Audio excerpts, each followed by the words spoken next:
बेटा हम ray optics start कर रहे हैं। रे का मतलब है रेक्टिलिनियर प्रोपगेशन। रे मतलब एरो।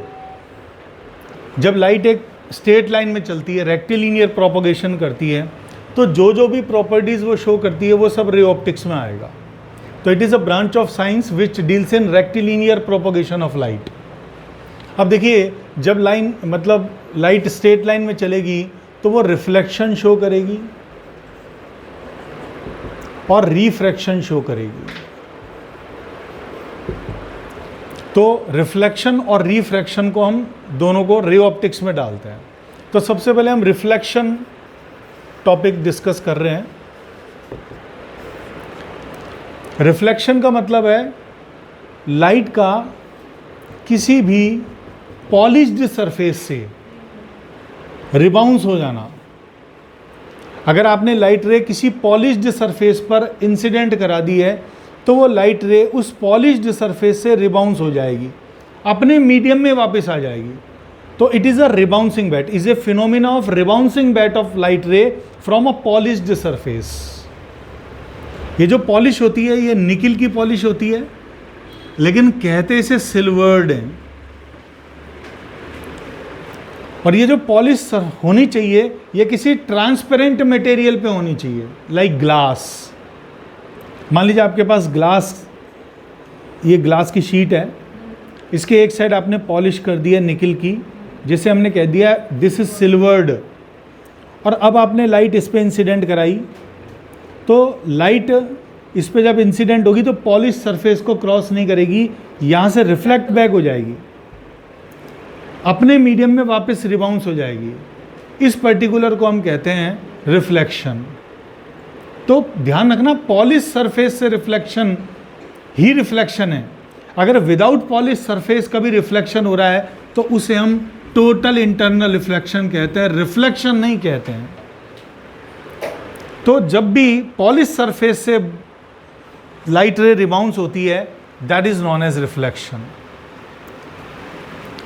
और रिफ्लेक्शन के अंदर हमें लॉज ऑफ रिफ्लेक्शंस याद रखने हैं। उसके अंदर क्या है, मान लीजिए आपके पास एक पॉलिश सरफेस है, ये लाइट मैंने यहाँ से टॉर्च से लाइट डाली, ये टॉर्च है मेरे पास में, मैंने इस पर लाइट इंसिडेंट की, this is known as incident light ray, it is known as point of incident. और इस पॉइंट ऑफ इंसिडेंट पे हम नॉर्मल डालेंगे। नॉर्मल का इस इंसिडेंट लाइट से कोई मतलब नहीं है, वो हमेशा पॉलिश सरफेस से 90 डिग्री होगी, इसे कहेंगे 90 डिग्री है ये normal at the point of incident. और normal at the point of incident और इंसिडेंट लाइट रे के बीच के एंगल को कहते हैं एंगल ऑफ इंसिडेंट आए। और चाहे ये सरफेस फ्लैट हो, सीधी हो, चाहे इर्रेगुलर हो, किसी भी तरह की सरफेस हो, एंगल आई हमेशा एंगल आर के इक्वल होगा। मतलब जब लाइट रे इससे रिबाउंस होगी, रिफ्लेक्ट होगी, तो वो नॉर्मल के साथ सेम एंगल बनाएगी। ये एंगल आई है तो ये भी एंगल आई होगा। इसको फिलहाल मैं आर बोल रहा हूँ, और आर बोलकर मैं वापस मेरी गलती सुधार रहा हूँ कि मैं गलती से आर बोल गया, एक्चुअल में आई है। इसका मतलब नॉर्मल के साथ इंसिडेंट रे और नॉर्मल के साथ रिफ्लेक्टेड रे हमेशा सेम एंगल बनाती है। It is known as first law of reflection. ये हमें याद रखना है। जब भी हम रिफ्लेक्शन का कोई क्वेश्चन करेंगे तो उसका ये बेस है, रिफ्लेक्शन और रिफ्रैक्शन के लॉज से ही हम आगे चल सकते हैं। अगर रिफ्लेक्शन का कुछ भी चलना है, कुछ भी आगे पढ़ना है, तो यहाँ से स्टार्ट होगा।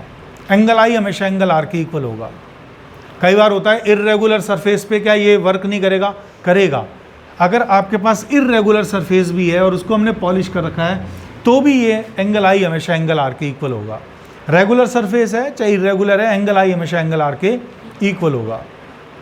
9th क्लास में बचपन में हम एक पढ़ते थे, इस तरह का एक वॉच होती थी हमारे पास में, और इस तरह का एक बॉक्स होता था, सिलेंड्रिकल बॉक्स, और इस तरह का एक और बॉक्स हम यहाँ भी रख देते थे।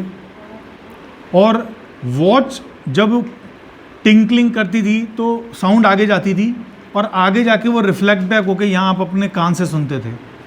तो बार बार जब हम इसे चेंज करते थे तो अलग अलग इंटेंसिटी की साउंड सुनाई देती, कभी तेज कभी धीरे। तो जब भी एंगल आई एंगल आर के इक्वल होता था आपको तेज इंटेंसिटी सुनाई देती थी। इसका मतलब साउंड भी एक वेव है। तो साउंड भी एंगल आई एंगल आर को फॉलो करती है और लाइट तो करती है। सेकेंड लॉ है रिफ्लेक्शन का कि incident light ray, normal at the point of incident और रिफ्लेक्टेड लाइट रे, ये तीनों हमेशा एक प्लेन में होंगे, ये तीनों एक प्लेन बनाएंगे। अब देखें, जैसे मान लीजिए मैंने इस तरह की एक सरफेस ली, ऐसी एक सरफेस है और इस सरफेस में मैं लाइट ऐसे इंसिडेंट कर रहा हूँ, ऐसे लाइट आ रही है, तो वो लाइट ऐसे कभी नहीं जाएगी। अगर मैंने ऐसे लाइट डाली है तो वो लाइट ऐसे जाएगी। इसका मतलब incident ray, normal at the point of incident और रिफ्लेक्टेड रे, ये तीनों एक प्लेन में होते हैं हमेशा। ये सेकेंड लॉ है। ये ज़्यादा काम नहीं आता है, लेकिन जब भी प्रूव की बात आती है कि आप लॉ ऑफ रिफ्लेक्शंस को प्रूव करिए, तो हमें इसको भी यूज़ करना होता है कि incident light ray, normal at the point of incident and reflected light ray all lie in a same plane. ये तीनों एक प्लेन में लाए करते हैं। तो दिस इज द बेस।